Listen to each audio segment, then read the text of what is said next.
Siapa sih mas-mas yang gak kenal sama konten kreator yang satu ini? Dia identik dengan cewek yang berhijab tapi kemana-mana pakai baju renang. Ya, tidak lain dan tidak bukan the one and only Oklynvia. Terima kasih udah nonton video dari channel YouTube Dosen Hukum. Di sini kita akan membahas dan belajar bersama tentang kasus-kasus terbaru yang terjadi di Indonesia dan tentunya hukum serta aturan-aturan yang berlaku. Hari ini kita akan ngebahas soal sesuatu yang penting banget, yaitu tentang es krim dan Oklynvia.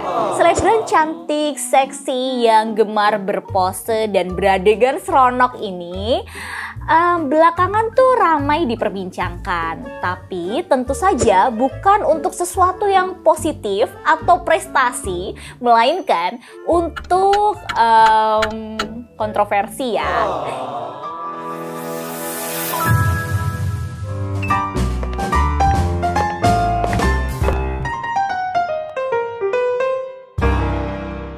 Oklynvia ini ya, dia itu gemar melakukan adegan-adegan yang menjurus. Misalnya kayak makan pisang, terus nge-gym dengan gerakan-gerakan yang seronok dan sensual. Kemudian melakukan adegan hampir berciuman dengan sesama perempuan.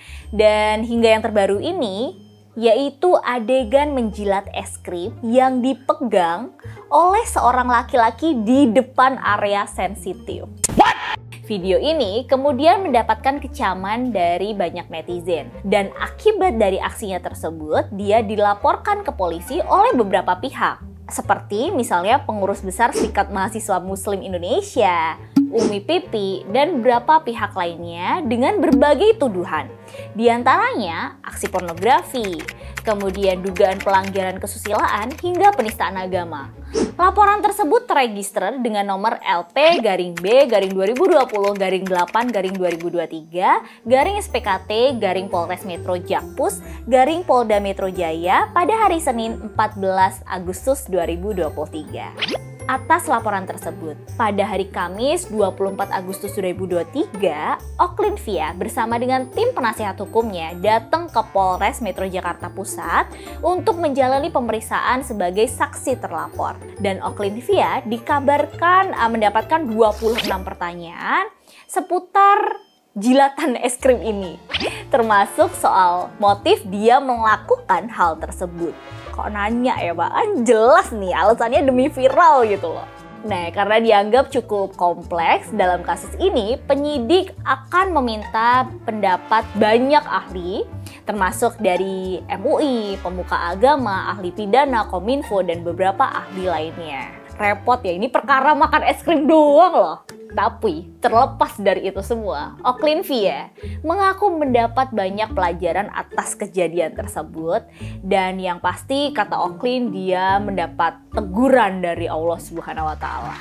Karena kasusnya masih bergulir, hari ini kita akan membahas kira-kira pasal apa aja sih yang mungkin berpotensi dikenakan kepada Oklynvia.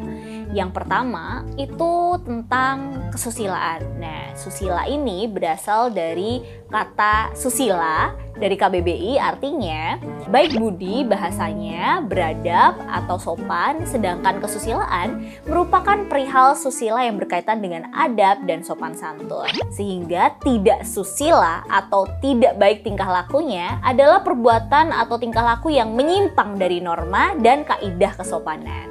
Adapun aturan-aturan tentang kesusilaan itu tercantum dalam pasal 281 KUHP, bunyinya diancam dengan pidana paling lama 2 tahun 8 bulan atau pidana denda paling banyak 4,5 juta rupiah.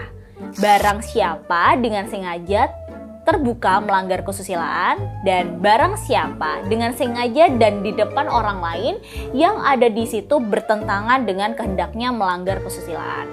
Kemudian kalau misalnya di pasal 406 Undang-Undang Nomor 1 Tahun 2023 atau di KUHP yang baru, itu diatur dipidana dengan pidana penjara paling lama 1 tahun atau pidana denda paling banyak kategori 2 yaitu 10 juta rupiah setiap orang yang melanggar melanggar kesusilaan di muka umum atau melanggar kesusilaan di muka orang lain yang hadir tanpa kemauan orang yang hadir tersebut. Jadi kalau kita ngelihat dari pidananya, sebenarnya di KUHP baru itu agak lebih ringan dikit, cuman dendanya lebih besar. Nah, di penjelasan pasal 406 di KUHP yang baru, itu yang dimaksud dengan melanggar kesusilaan adalah melakukan perbuatan pertunjukan, ada jenisnya, ketelanjangan, alat kelamin, atau aktivitas seksual yang bertentangan dengan nilai hidup dalam masyarakat di tempat dan waktu perbuatan tersebut dilakukan. Tuduhan selanjutnya adalah tentang aksi pornografi melalui media sosial. Sebelumnya, aku akan menjelaskan terlebih dahulu definisi pornografi sebagaimana yang dicantumkan dalam pasal 1 ayat 1 Undang-Undang Pornografi. Pornografi yaitu sketsa, ilustrasi, foto, tulisan, suara, bunyi, gambar bergerak, animasi, kartun, percakapan, gerak tubuh, atau bentuk pesan lainnya melalui berbagai bentuk media komunikasi dan atau pertunjukan di muka umum yang memuat kecabulan atau eksploitasi seksual yang melanggar norma kesusilaan dalam masyarakat. Jadi itu tadi pengertian tentang pornografi. Banyak banget jenisnya dan kontennya tuh macem-macem banget. Sedangkan penyebaran konten kesusilaan diatur dalam pasal 27 ayat 1 Undang-Undang ITE. Bunyinya melarang setiap orang dengan sengaja dan tanpa hak mendistribusikan dan atau mentransmisikan dan atau membuat dapat diaksesnya informasi elektronik dan atau dokumen elektronik yang memuat muatan yang melanggar kesusilaan. Pelanggaran terhadap pasal di atas itu bisa dipidana dengan pidana penjara paling lama 6 tahun. Jadi kalau misalnya sekolah SD itu sampai kelas 6, sampai lulus gitu ya. Lumayan lama. Terus sama denda paling banyak sampai dengan 1 miliar rupiah. Agar Oklinvia, misalnya nih ya, bisa dikenakan pasal ini, ada beberapa hal-hal yang harus diperhatikan dan dipenuhi.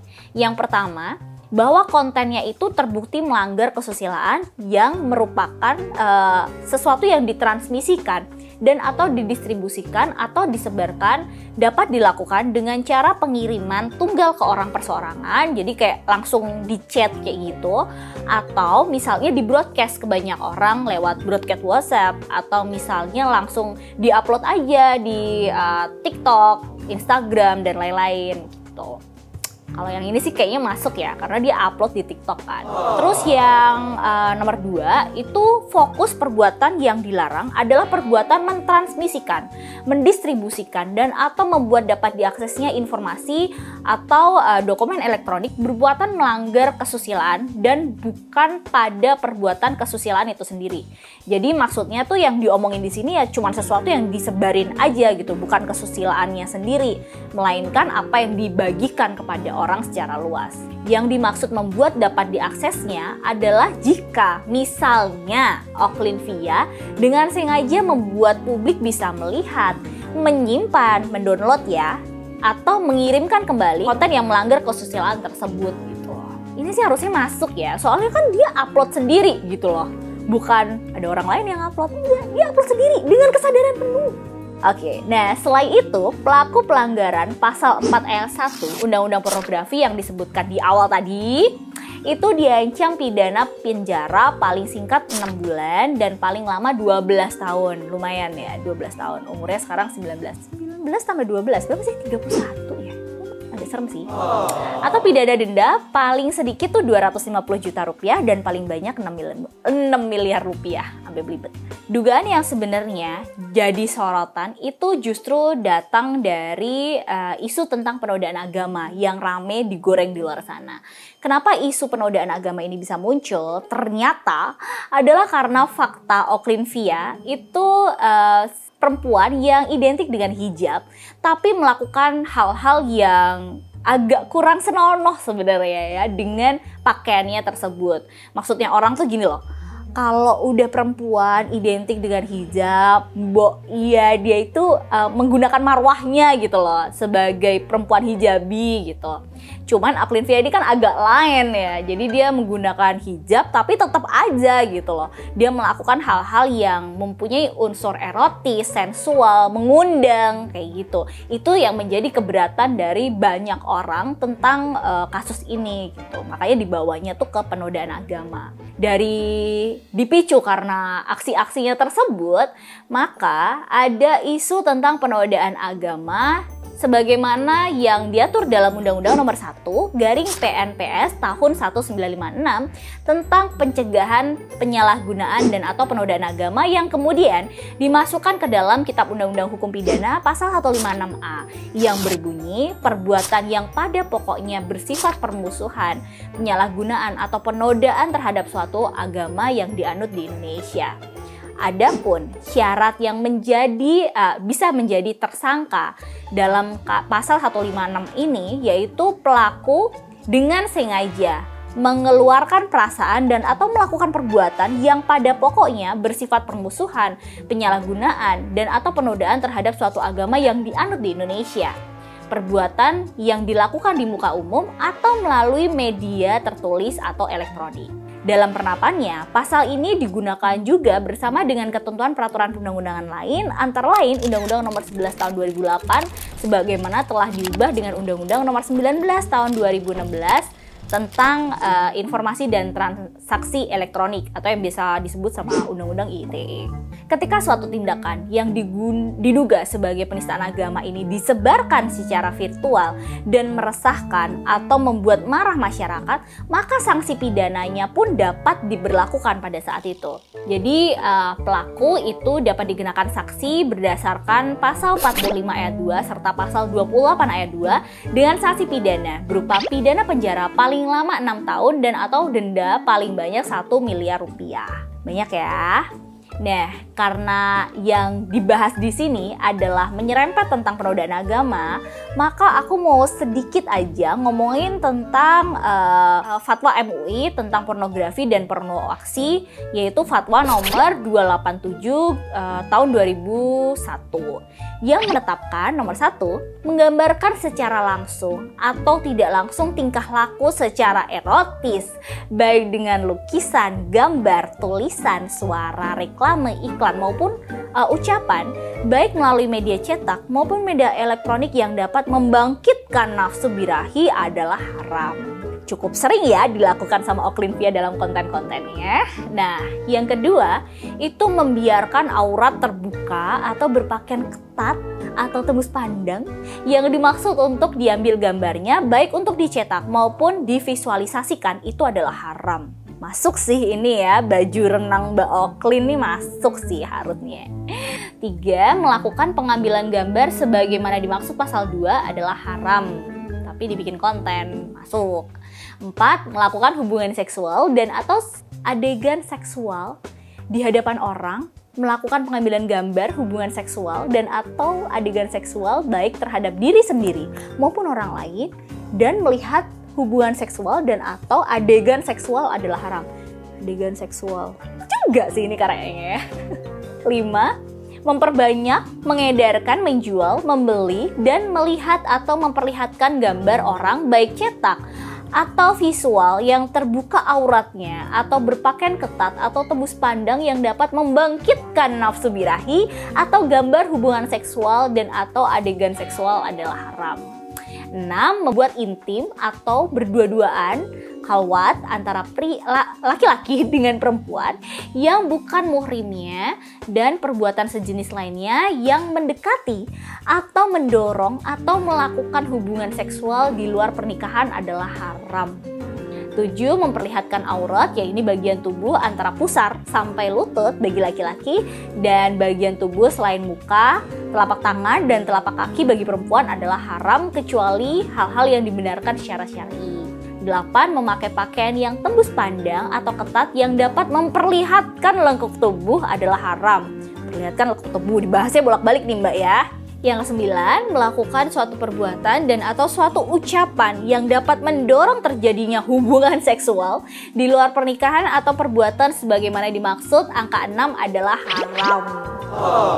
Mas, ngajakin gituan haram ya Mas ya. Kemudian nomor 10, membantu dengan segala bentuk dan atau membiarkan tanpa pengingkaran perbuatan-perbuatan yang diharamkan di atas adalah haram. Nomor 11, memperoleh uang, manfaat, atau fasilitas dari perbuatan-perbuatan yang diharamkan di atas adalah haram. Tapi ya, sebagai informasi, cukup banyak loh pihak yang keberatan ya kalau misalnya Oklin Via ini sampai kena pasal tentang penodaan agama. Karena masalahnya, pasal-pasal yang dikenakan sama Oklin ini disebut tidak jelas tafsiran hukumnya, sehingga bisa dikategorikan sebagai pasal karet yang justru berakibat pada overcriminalization gitu loh. Jadi ibarat kata nih, kalau misalnya ada perempuan yang berhijab, nah hijab ini kan wajib ya buat perempuan gitu loh.